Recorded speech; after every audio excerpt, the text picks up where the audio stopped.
Ladies and gentlemen, welcome to the channel. Today we will be doing something different. So before we get into that, I need to give a shout out to the channel Gatsby, who is a channel who does like Star Wars rewrites and others. And it's more like writing Star Wars movies. He has recently rewritten the entire sequel trilogy and today uploaded a video about the standalone Solo and Rogue One, and he did the prequels, which is what I'm here to do. Now the prequels are a mess, but have good films hidden inside them, which is why I'm going to give kind of a mini critique of the movie from 1999, which is episode 1, which we're doing today. And then I'm going to go into my whole rewrite, which will be a majority of the video.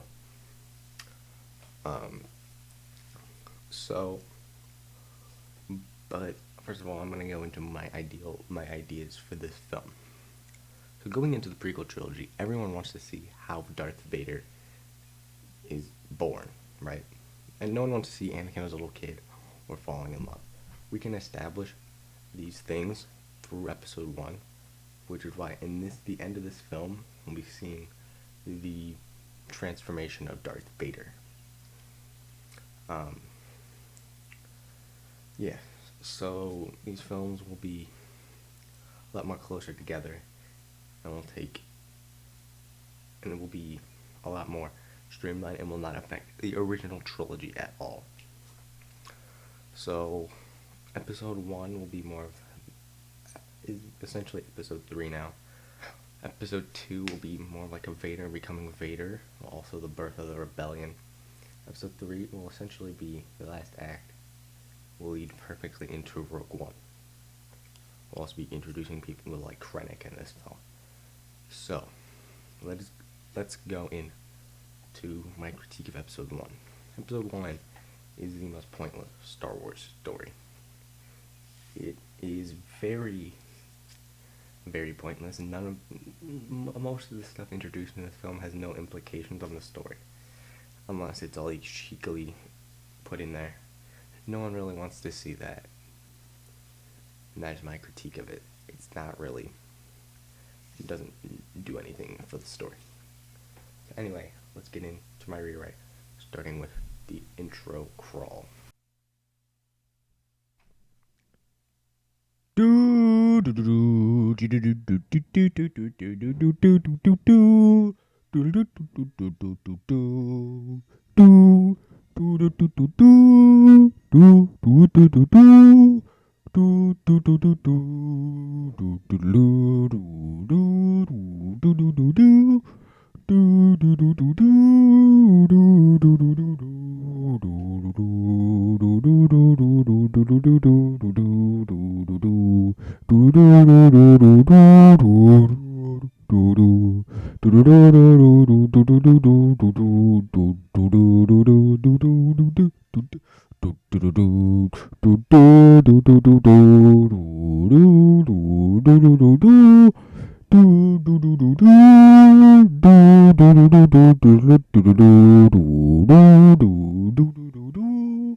So we pan down to seeing this ship fly across the field. On the ship, we have Anakin Skywalker and Obi-Wan Kenobi. On the ship, Obi-Wan is giving his apprentice, who is now almost a Jedi Master. His apprentice is giving the lowdown to his apprentice. Like, be better, and don't be strong. Don't let this prisoner Dooku get to you. So they got Dooku in a battle where they ended up capturing Dooku. and are now going to question him for the location of the base. So they fly down, and now they're on the plains of the Mustafar Utapau. Put him in a cave, and they just begin to question him. And and like, where is he? He's not budging one bit, and this is going to affect Anakin and Obi-Wan, because the first half hour of this film is going to be focusing on these three characters. So, so Anakin and Obi-Wan are questioning Dooku about the prime base for the Separatists, and because he has the will of the Force, he quickly turns it around and knows the second he goes back to Sidious, who is his master, he knows he'll be killed, because he knows of the Emperor's grand plan. So he essentially says to him, look, you can do whatever you want here. No matter what, I'm going to die. And he warns Anakin, I would recommend when you come out here to not be tempted by anyone. You'll be tested. And Obi-Wan's like, no, don't do this. And he was, think about your wife. And we don't, because this film should be probably viewed after the original trilogy. And all of a sudden it comes as a big shock to Obi-Wan. It changes. Attachment is not part of the Jedi Code. It's frowned upon, and essentially the highest ones can't. And the lowest people, what do they can do to stop them? And Obi-Wan's just kind of like, it's alright, And then he quickly looks at Obi-Wan and goes, in this scene, Dooku's just trying to pull the strings to separate Anakin and Obi-Wan, because we established very early on that they are still brothers. And so, by doing this, we essentially see that Anakin is a lot more quick to anger than Obi-Wan, because he tells him, trained Qui-Gon and all this stuff. And this Qui-Gon was essentially in the Jedi Temple at the same time as Obi-Wan. And because in the original trilogy it sets up that Yoda trained Obi-Wan, not Qui-Gon trained Obi-Wan. So he is essentially Obi-Wan's best friend before they were sent on a mission where he was killed by Darth Maul. And Dooku was Qui-Gon's apprentice. Now, of course, Obi-Wan was not there at that time. He separated right as Obi-Wan joined, because Qui-Gon had been involved, and they're not like stealing children. They have Jedi ambassadors who come and recruit young kids who are very strong in the Force. So they have this confrontation. We hear a boom outside the building, and we see a bunch of Separatist ships, and we have Separatist troops who are not droids. They are more like these guys in like a lot of earthy tones and armor are coming in. They have droids with them. They are the primary soldiers. They come in and they break out Dooku, Anakin. They really want to kill a bunch of them, but we see one of them slip the lightsaber to Dooku, and then action kicks up. And we kind of get a combination of the Episode 2 and Episode 3 lightsaber duel between Anakin and Obi-Wan versus Dooku. Anakin is very impulsive and wants to be the hero in the battle, but Obi-Wan is able to talk him down in the middle of this duel. And he goes, calm down, be more of a Jedi about it. And like in Episode 3, he's Obi-Wan, and 2, Obi-Wan's pushed aside. And and Dooku tells him, I sense great anger in you. use it and kill me. And they keep fighting. And a very similar moment, because we're trying to mirror Anakin in this movie to Luke. He goes, your wife, if you don't turn, maybe she'll be a very, very powerful ally to Sidious. And this makes Anakin really mad. He cuts off one hand of Dooku, holds it up there. Dooku essentially says, kill me. No matter what, I'm gonna die. And he beheads Dooku. Kind of mirrors Luke in Return of the Jedi. Except Anakin gives it into the dark side. Obi-Wan. Well, Luke doesn't. So when Obi-Wan comes to, he sees the decapitated Dooku. And he kind of berates Anakin, like, what are you doing? He was only tied to the Sith Lord who is controlling the galaxy.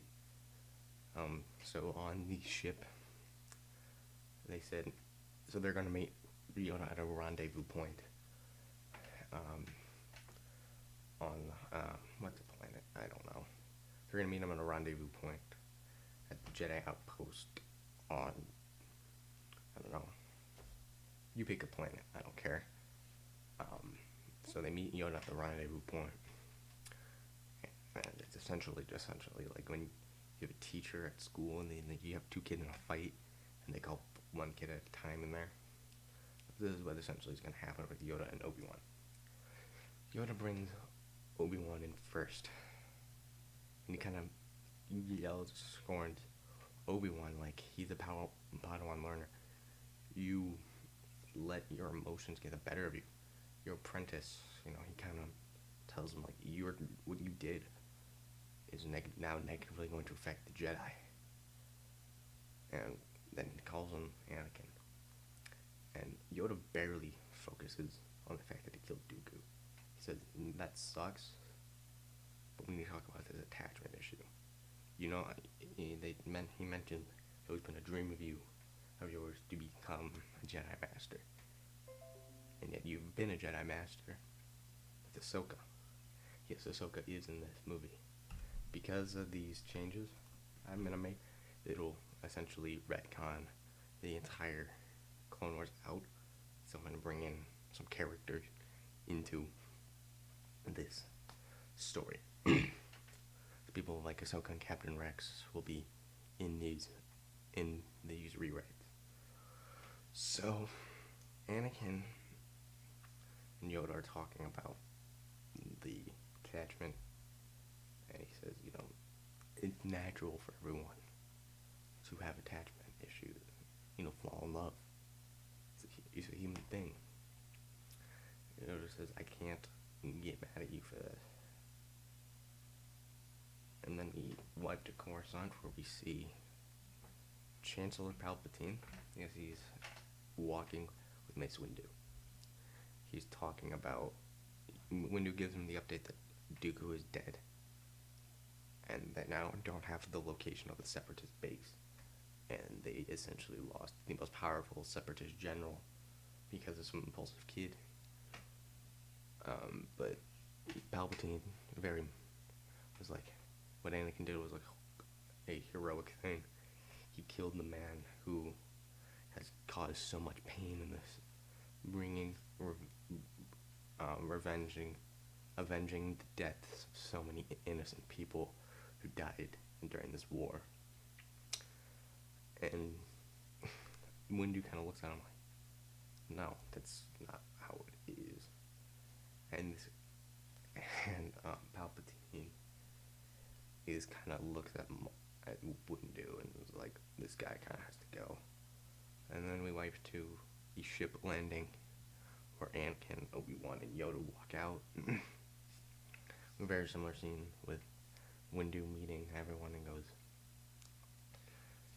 Dooku is dead, a very powerful ally has been killed, and Yoda, and then we cut out all this stuff, but we have this interaction between Anakin and Padme. I'm glad you're back. To say something, I have to go see the Jedi.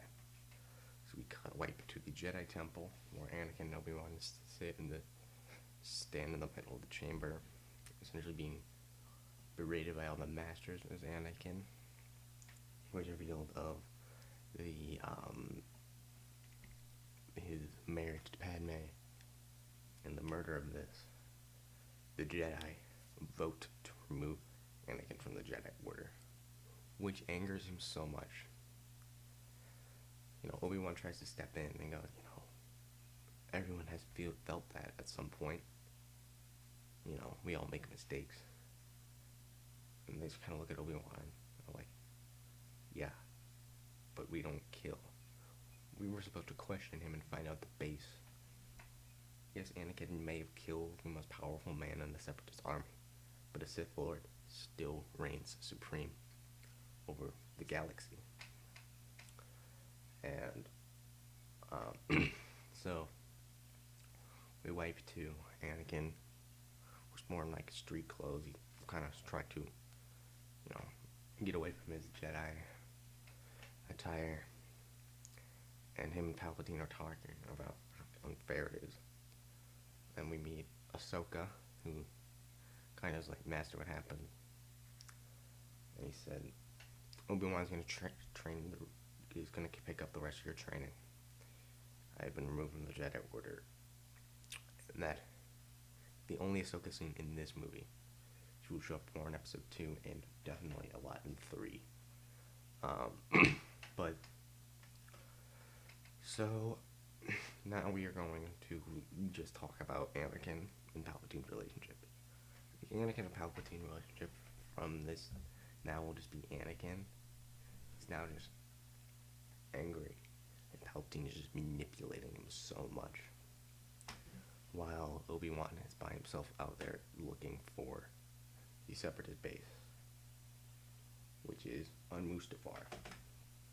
And we wipe to Mustafar, where General Grievous sits, just kind of berates all the Separatists for letting the most powerful general in the army die. So we did the best we can. And steps Obi-Wan. And Obi-Wan and Grievous lightsaber, and Grievous falls in the lava and dies in after a great lightsaber duel. Anyway, Palpatine eventually reveals to Anakin that he is a Sith Lord. And Anakin goes to the Jedi and tells him that. And then we essentially have the entire rest of the rest of the movie is the same, except Padme doesn't die. Alright. So, the whole Windu, Yoda is not there.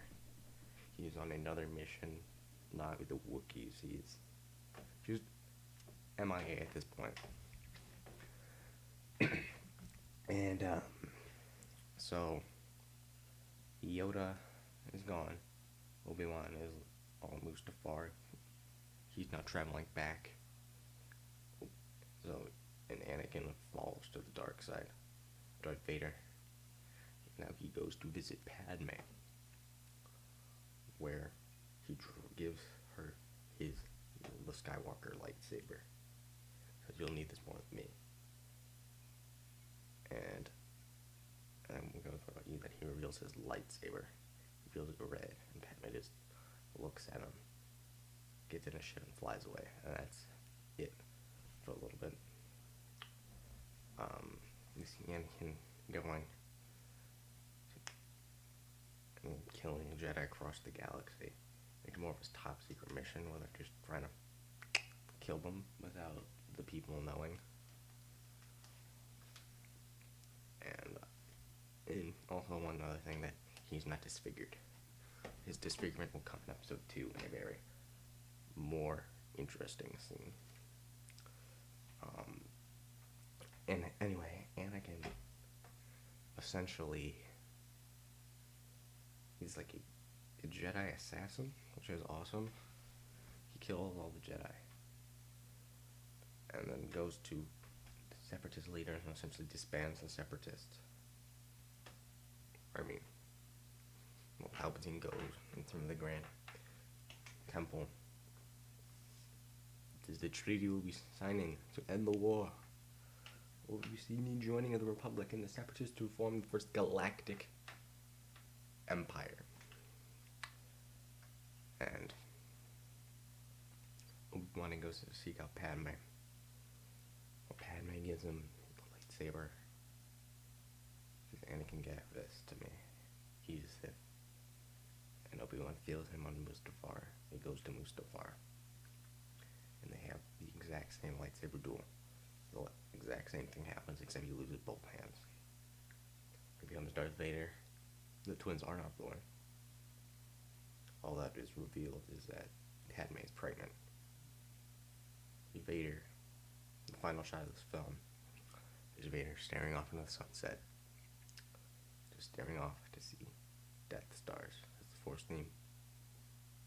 Also intermixed with the Imperial March as we go to the credits. So that was episode 1. Should be titled Revenge of the Sith, but it is not. It is called this. I don't know what I'm going to call it. I haven't written the crawl or anything yet, but you saw that in the beginning, and I have my thoughts written down for what the crawl is going to be. Anyway, hope you all enjoy. Make sure to subscribe to Gatsby, and I'll see you all next time for episode 2 later today. Goodbye.